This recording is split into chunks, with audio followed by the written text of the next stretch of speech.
everybody, and welcome back to another Pokemon Challenge video. Last time, I asked the question, could I beat Pokemon Sword only using a single Meltan in battle with no items? And while it was a blast to make, it was the most difficult challenge I have ever attempted on the channel thus far. So if that interests you, don't forget to check that out when you're done watching this video. Today we're going to be doing a Pokemon challenge on the newest game in the Pokemon lineup.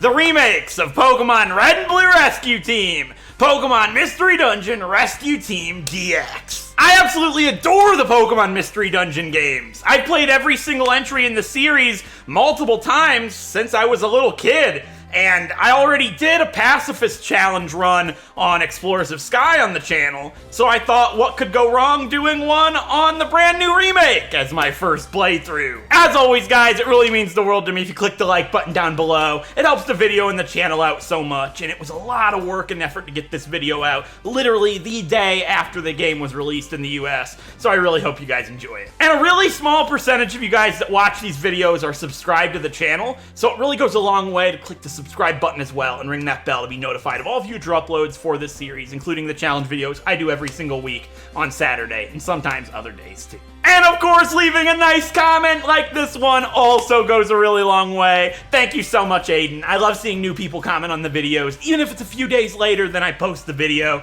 so I'm really glad you're enjoying the challenge runs. So with that being said, can I beat the Pokemon Mystery Dungeon Rescue Team DX Pacifist Run? Let's jump right in and find out! With this being a brand new game and my very first playthrough, I wanted to attempt this challenge with two Pokemon I really like and wanted to form a rescue team with, rather than just what would probably be for the best. For those of you that have never played a Mystery Dungeon game before, you form a rescue team with your player character and a partner Pokemon that you choose. In Rescue Team DX, there are 16 different Pokemon to choose from, including any of the starter Pokemon ranging from Bulbasaur to Mudkip, or Pikachu, Psyduck, Machop, Meowth, Cubone, Eevee, or Skitty. Since we already played with Squirtle and Skitty for the Pacifist run I did on Explorers of Sky, I wanted to choose someone different. So, who better to pick than one of my favorite Pokemon of all time, and former channel mascot Cubone. Now, who I select for myself doesn't matter all that much, as they won't ever be fighting. That's what the Pacifist Challenge on Mystery Dungeon games is. Your partner, or Pokemon you recruit, are the only Pokemon you can affect other Pokemon with. So, all you really do is move and soak up hits.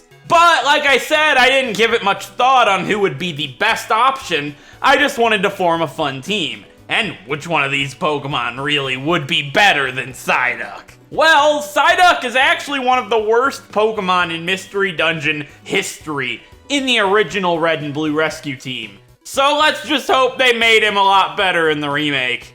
Now let's quickly go over the rules I'll be using for this challenge run. For starters, we're playing through as a pacifist. This is a person, or in this case a Pokemon, who does not fight. This means I, the player character, am not allowed to affect an enemy in any shape or form.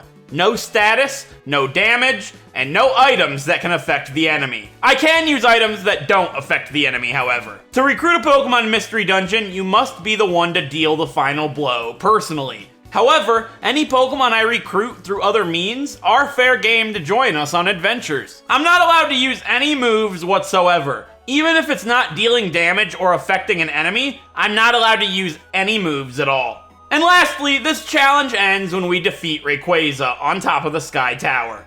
There is a ton to do in the aftergame, but for this challenge, it'll just be with the main story. With all that covered, let's do this. Let's jump into this brand new game and see if I can beat the Pokemon Mystery Dungeon Rescue Team DX Pacifist Challenge. I get woken up and realize I've turned into a Cubone named Goofy, and I'm greeted by a Psyduck named Donald. We rescue a Caterpie from the tiny woods and form a rescue team. Team SDDW. Team Strong Duck and Dead Weight.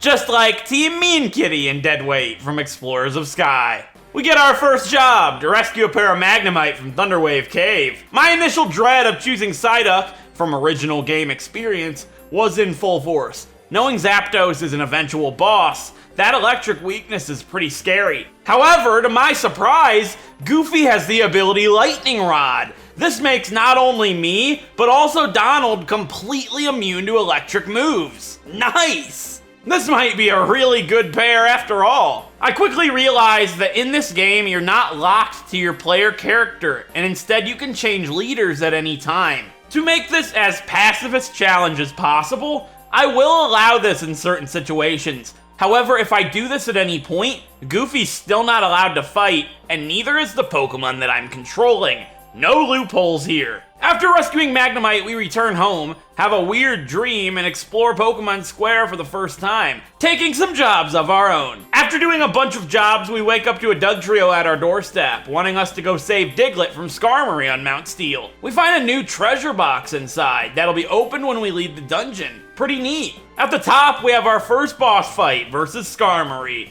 I immediately step to the back, and Donald uses Water Gun over and over, but unfortunately does get knocked out after begging us to help him.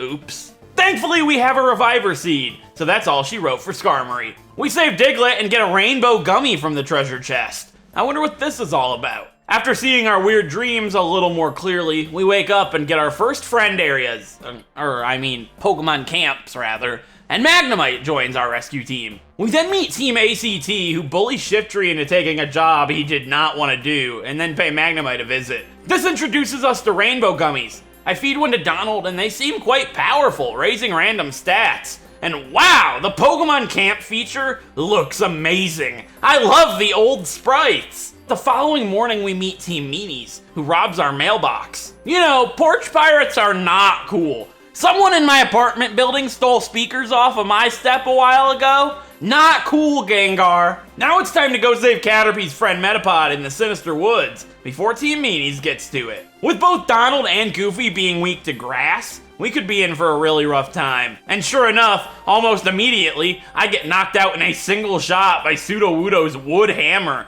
And to my surprise, we don't lose the dungeon. I'm then given control of Donald. But it doesn't matter, since I'm not allowing any fighting to come from me, no matter who it is. So even though it's not Goofy, I still have no choice other than to get knocked out. I continue trying the Sinister Woods for about an hour, and everything is so powerful. Sunflora and Sudowoodo seem incredibly overpowered at this point.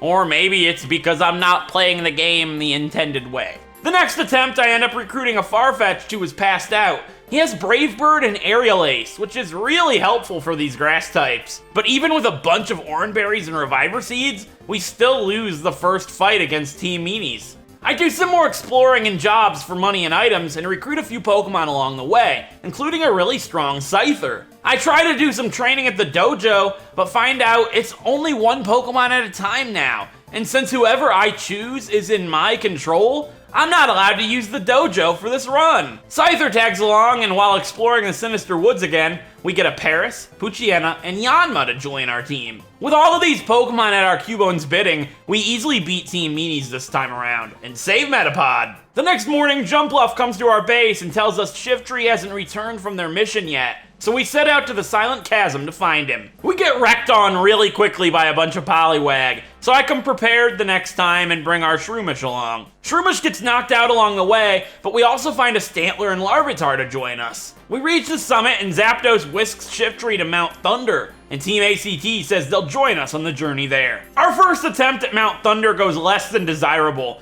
but the second time around I bring a Stantler with us and recruit a Dunsparce and Hoppip along the way. Unfortunately, I don't have their friend area, Pokemon Camp rather, so they can only help us out for the time being. That is one thing I absolutely adore about this game so far. The Pokemon you recruit feel much more like part of the team than any other Mystery Dungeon game I've played, and it's a lot of fun. With Goofy's ability being Lightning Rod, Zapdos isn't able to use electric moves. That doesn't stop it from taking out Hoppip with Sky Attack, however. But the team manages to do it, with Goofy just sitting in the back as our little Lightning Rod.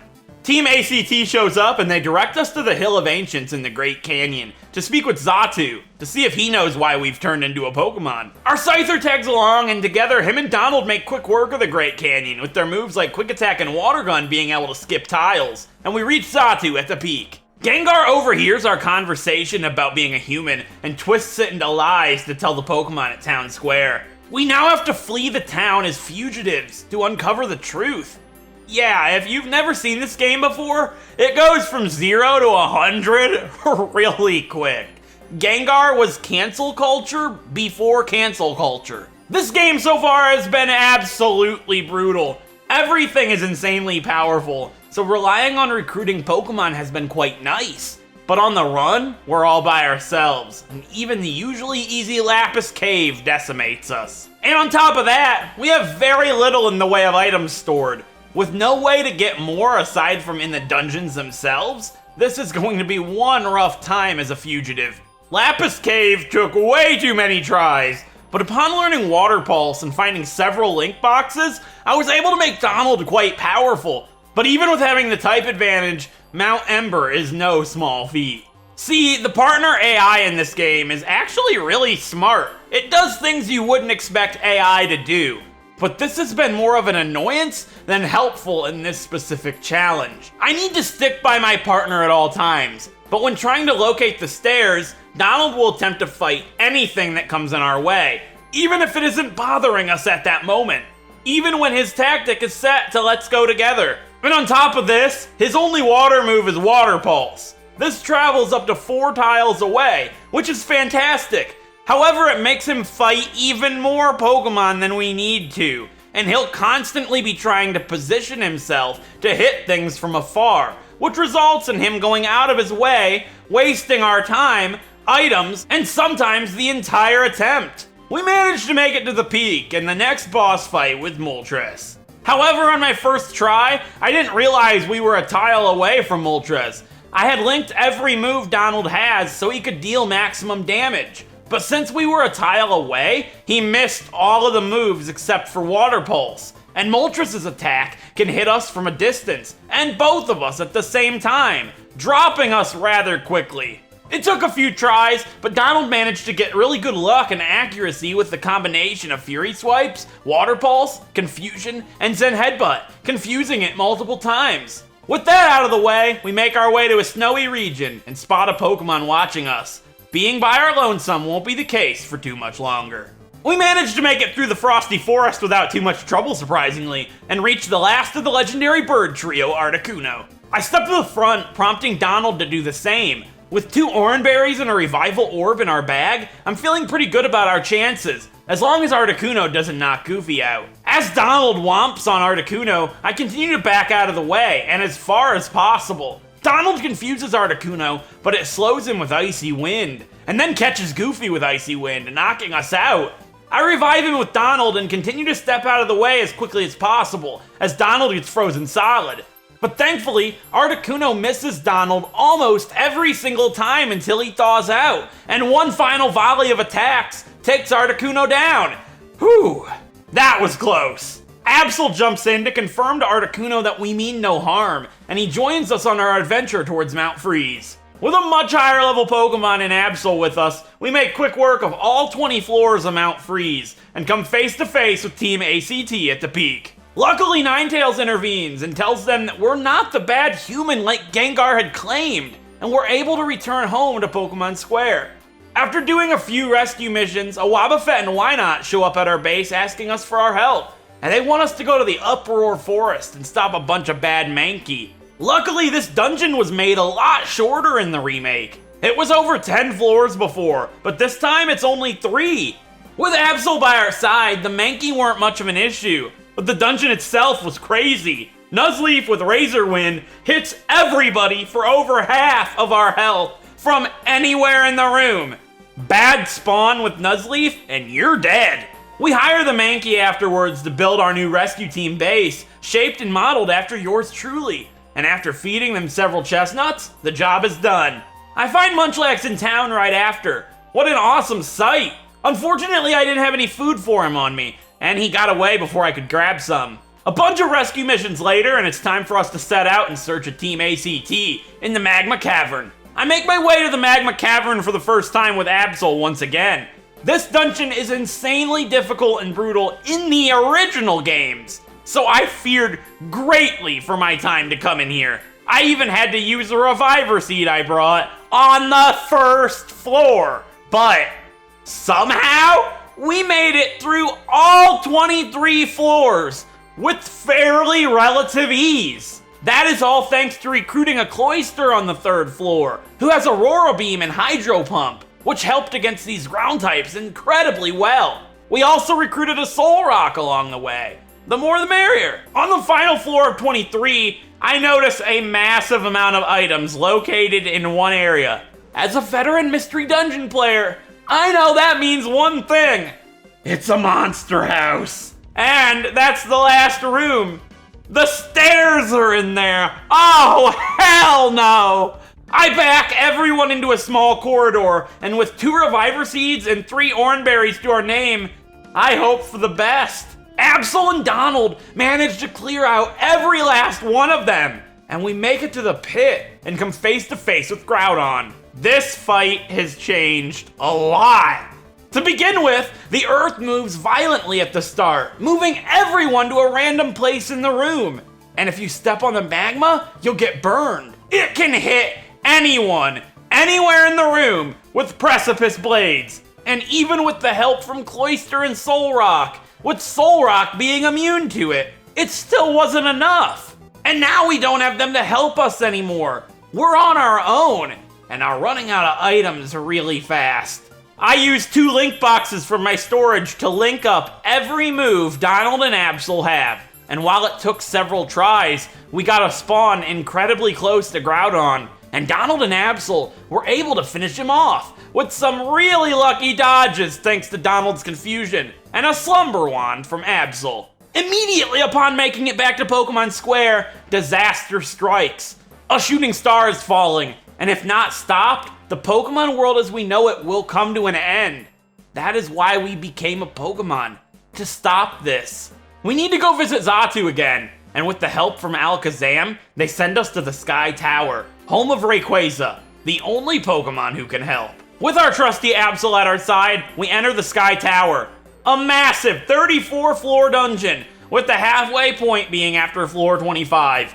With our supplies incredibly limited, I once again worry about our odds. However, due to some pretty good stair locations, good item pickups, and incredibly careful play, we managed to make it to the halfway point on our first attempt. Now we can rest easy, as we don't have as much to lose. The Sky Tower summit has 7 more floors to reach Rayquaza, which alone took me nearly an hour to do the first time. And having never even seen Rayquaza in the remake yet, I have no idea what new tricks may be in store for me. Thankfully, there's no random teleporting in the room at the start like with Groudon, so we can get close and start piling on the damage. Rayquaza does a ton of damage to Donald at the start with extreme speed, and both Absol and him move forward. I feed Donald our Soul Oranberry, and they both step forward one more time as Rayquaza unleashes a Hyper Beam, hitting everything in the middle of the room, but Absol luckily avoids it. Donald and I aren't looking too good, but I have 2 Revive All orbs. If I can stay alive, they can function as Reviver Seeds. Donald starts hitting Rayquaza, and Absol uses a Slumber Wand to put Rayquaza out for the moment. I push Absol to the front lines, and him and Donald start hitting Rayquaza a ton, and they make Rayquaza flinch. But it used the Groudon trick! Strong gusts of wind blow all of us to random locations in the room. Thankfully in this time it doesn't attack, however. We just need to stay off of the green tiles as to not be blown further. Donald throws a Sleep Seed at Rayquaza, and I use a Roll Call Orb, bringing them all closer. Absol puts it back to sleep with the Slumber Wand, and I swap positions with Absol, and Donald continues to lay down the damage. Absol's now in range, and Donald gets lucky with a bunch of multi-attacks, but does get knocked out afterwards. I revive him manually, but he needs to walk back in range of Rayquaza. In this time, Absol keeps flinching Rayquaza and getting really solid damage off. As Donald gets in range, Rayquaza knocks Absol out, using our final revive. But as he gets revived, he puts Rayquaza back to sleep with his Slumber Wand. Twister blasts all 3 of us, but Rayquaza has got to be close to done at this point. Just a little further to go. Donald flinches it once again, but then it blows everyone in different directions again. But luckily, we all remain fairly close. Absol does a good amount, but Hyper Beam finishes Goofy off. I take control of Donald, who's not allowed to fight now. It's all on Absol, who makes it flinch one more time, allowing one final turn to take it out. That's it for Rayquaza on the first attempt! The Pokemon world has been saved, and our job as a Pokemon is done. For now. We just beat Pokemon Mystery Dungeon Rescue Team DX without ever fighting. This pacifist challenge is complete, and we have won this game. Wow, this game is really hard.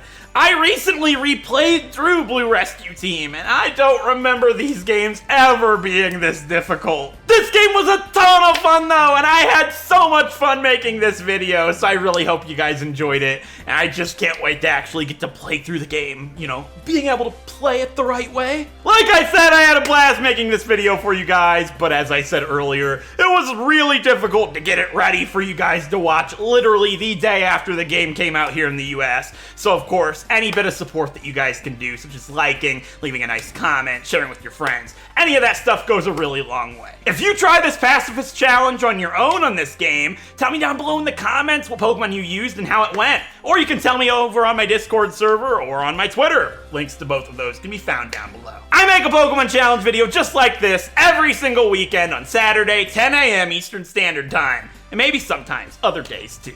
If you want to see more Pokemon challenge videos just like this one, I did a pacifist challenge on Explorers of Sky like I mentioned previously. You can find a link to that video over here. Or if you're not interested in that one specifically and just want to see all the other challenge videos that I have done so far, so you can pick what one you'd like to see next, you can go ahead and see a playlist of all of them over here. Anyways guys, with all of that out of the way, I really hope you enjoyed, and I'll see you guys in the next one hopefully. Until then, I'll see you guys then. Thank you so much for watching!